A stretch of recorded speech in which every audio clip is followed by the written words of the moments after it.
Welcome to another episode of Fabitgarage. So in this episode, the car is registered. I just finished putting the hood scoop on, and we're gonna modify that shifter finally that I've been trying to do for all this time. And then we're just gonna take it for a ride and see how she feels after I adjusted everything, suspension and everything. So let's get the hood closed and I'll show you how the scoop came out. All right, so I'm gonna start by showing you guys the shifter. So I extended this by about 2 inches and bent it inward a little bit. So now when I'm in the lower gears, it's perfect. And when I'm in the higher gears, I have, a couple inches away from the radio. So it's perfect now.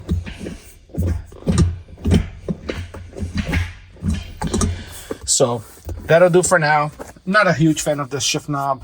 It feels kind of bulky, but maybe I'll get used to it. But it is tight and the pattern is straight or somewhat straight. I gotta tighten a little more, but that's fully tight and extended and done. For now, this will be fine. I do have to drop the transmission one more time, and that's gonna be in a little while. I'm gonna enjoy the car for a few weeks on the weekends and stuff, but in order to get the speedometer working, I have to install a plastic gear inside of the transmission that's missing. Whoever bought the transmission from used must have removed it for something. Maybe they weren't using a speed sensor, or maybe it was a drag car, I don't know. But the transmission was rebuilt, but whoever used it before removed that gear and tossed it in the garbage. So I do happen to have one because I have a parts transmission. So in order for me to take that apart and put the gear in, I have to drop the transmission, which is not a huge deal. The bell housing stays in place. It's 4 bolts and the T5 comes right out. When I do that, I probably will put a short shifter in it and then rebuild the shifter to get rid of that little slop. But for now, because I know it's going to come out again, it's pointless trying to do it all from up top. If when I have it out, I'll do it all in one shot, put it back in, and I should be done. And the speedometer will be working, the short shifter will be installed, possibly another shift knob if I decide that I don't like this. But maybe after I drive it a few days, maybe I'll learn to like it.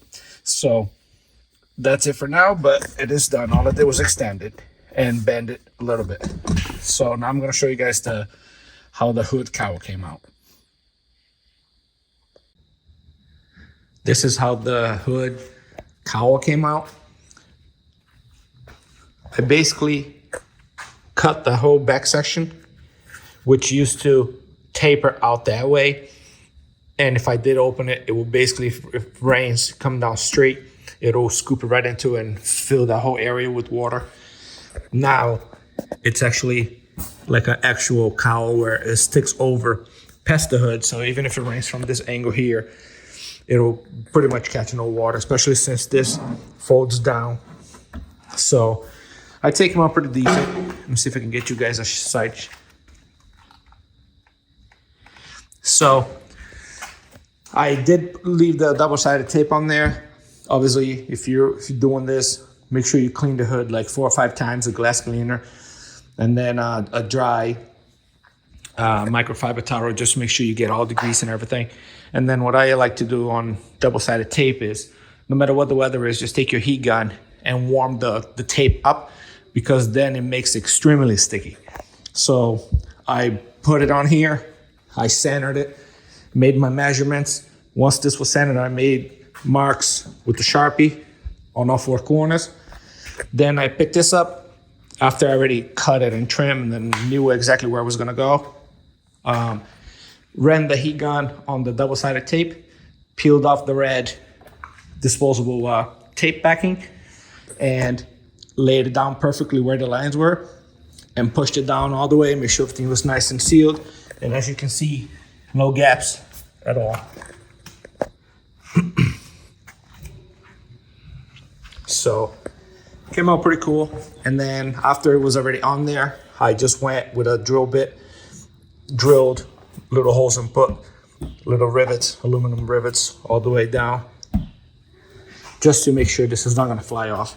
I have seen hood scoops, especially plastic ones, that only use double-sided tape, get like if you get a cold day, the tape will kind of lose its adhesion, and you'll be driving on the highway and this thing will just come unglued. So you really want to make sure it's secure. So I use rivets, get them all cool. Once I paint the hood to match, once I paint this to match the hood, then the rivets will also be painted. I also didn't really show you guys how the headlights came out, but they came out pretty good. Look like new, as you can see the reflection here. So these came out nice. So yeah, pretty much the front of the car is all set other than painting this, but that does not prevent me from driving it. So we can let it rip. I do have the wheels and tires already here mounted in the back of the car, which I'll show you. But before that, I have to install wipers, because these wipers, they don't even have the blade on anymore. It's just flat. They've been sitting on here. So I got some special wipers. These here add 5 horsepower each. So if the engine makes around 330 horsepower, now we're at 340. So I'm gonna put these on, and you don't have to tune for this. Just pop it on and it's instant 10 horsepower. So we're gonna pop those on, and then I'm gonna show you guys the wheels. Here you go, they're on, and that's, I can already tell the car is gonna be faster just based on the 10 horsepower. So these are good to go. Now I'm gonna show you the wheels. So we're gonna go from this, which is, don't get me wrong, it's not a bad looking wheel. This is actually a MR2, Toyota MR2 wheel set. And the cool thing about these is the fronts are, I believe, 6 wide, and the rears are 7s or 7.5. So the rears are wider, which is kind of cool, and they're extremely lightweight. So these are actually really good for autocross and stuff. So I don't know, I might keep them, but I've had these for a while. If you do run these wheels on a Miata, you have to use the Toyota lug nuts, because this is not a regular cone seat or a ball seat. This is actually like a flat washer seat. So you gotta use the Toyota lug nuts, which I did get when I got the wheels. But as you can see here, I have the wheel off, and I'm gonna show you. Damn, they look wicked nice. So here are the 2 fronts. Reusing the S-Drive Yokohamas, which are only a few years old, and they have plenty of light left. They're not dry rotted, they're nice and sticky still. These are actually pretty grippy tires, believe it or not. They're 300 thread wear, and these here are my tires, Ventus RS4s. They are apparently the holy grail of tires as far as wearing. So those are 200 thread wear. These are 300.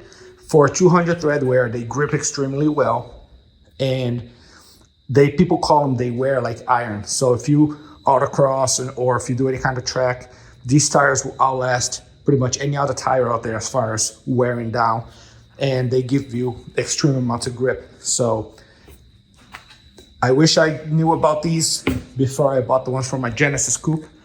Although I did buy the Continental Extreme Sports, which they're actually, on my Genesis Coupe, it's a really sticky tire, and it's on a 285 width. So, but either way, for a Miata, this would be good because the S-Drives were actually hooking pretty damn good.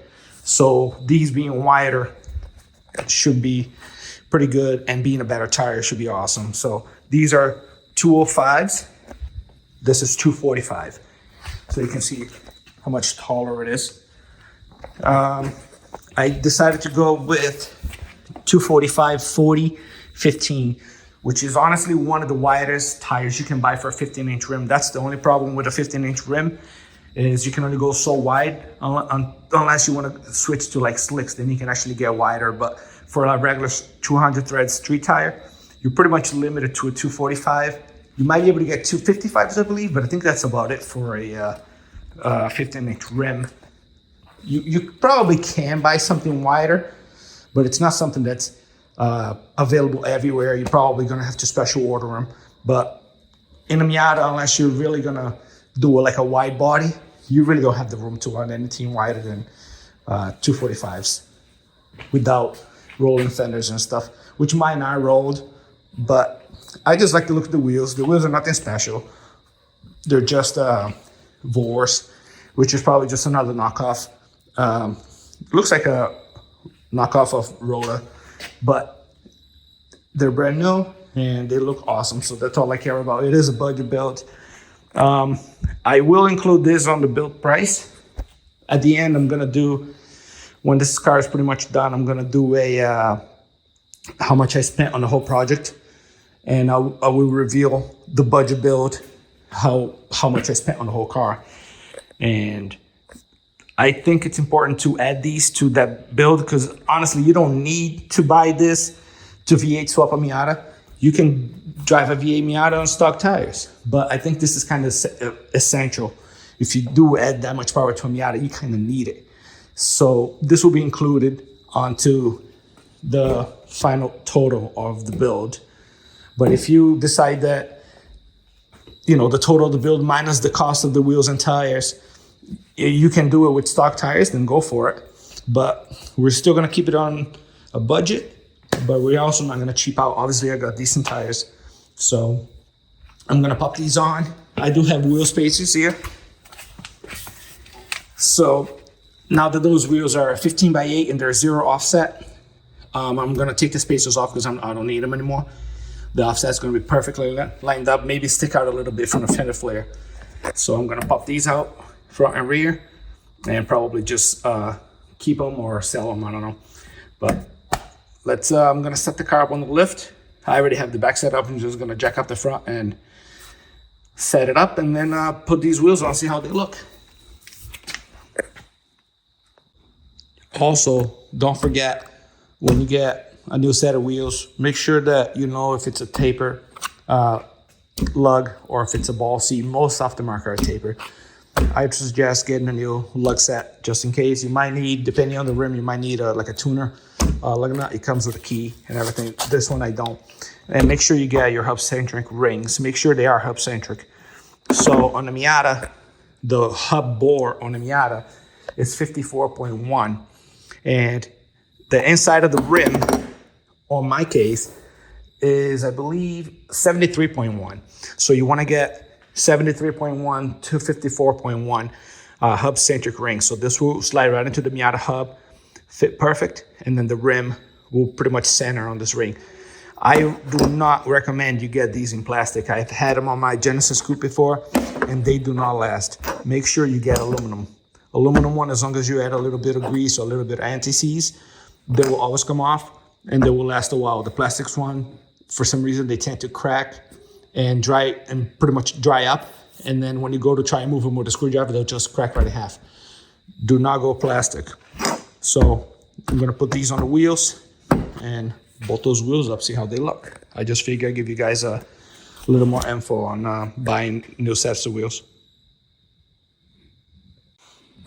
Well, from this to this, that is looking very sharp. And again, the suspension is raised up because I don't know how bad it's gonna rub. So until I test drive it and see, I might slowly lower the car, but man, that just looks awesome. I got black lug nuts. They stick out. Let me see if I can see. They're pretty much right at the fender flare. And from the back, they stick out a little bit. Perfect, perfect look that I wanted. So now I'm gonna pop the fronts on. Now, let me show you here. Don't be one of those guys that just take the gun and put about 300 foot-pounds of torque on these. Put them on by hand. Your hub-centric ring is gonna center your wheel for you. Take your socket, just snug them up. Put the car down on the ground once these are pretty snug. Use a torque wrench, guys. Don't just sit here with the gun, because two things happen. You're gonna over torque your wheels. The torque's gonna be uneven, so you're most likely gonna warp your rotors a lot sooner. And trust me, that has happened a lot at work. People just take the wheels off. They do their own tire rotations. They blast it with a gun, and then they come back because their brakes are pulsating.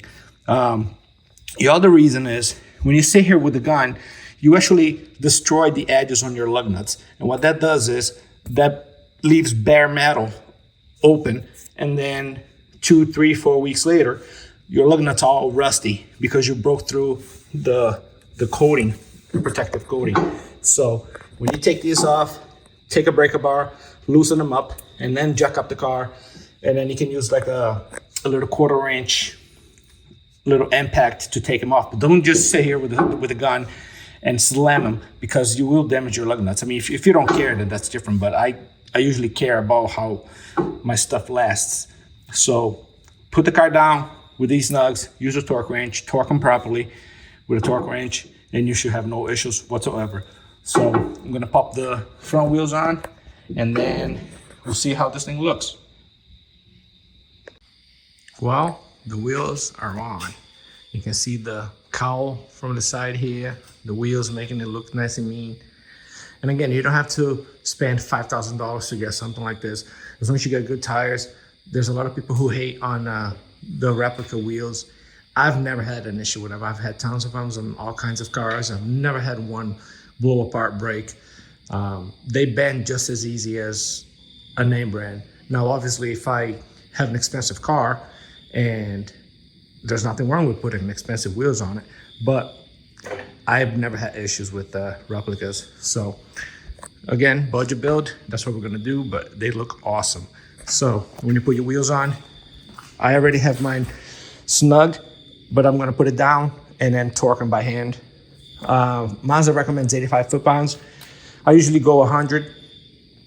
That's usually what I do for most European cars at work. So I'm just gonna do 100 all around. Make sure when you put your wheels on, again, this is 15 by 8. You can see, so they stick out decent amount. Make sure after you put it on, you can turn it without hitting anything. Sometimes you have just enough room. But then after you put your wheel weights from balancing the wheels, the wheel weights will actually hit the caliper. So make sure that they clear. Make sure you can turn your wheel, and you can see how close it is right here.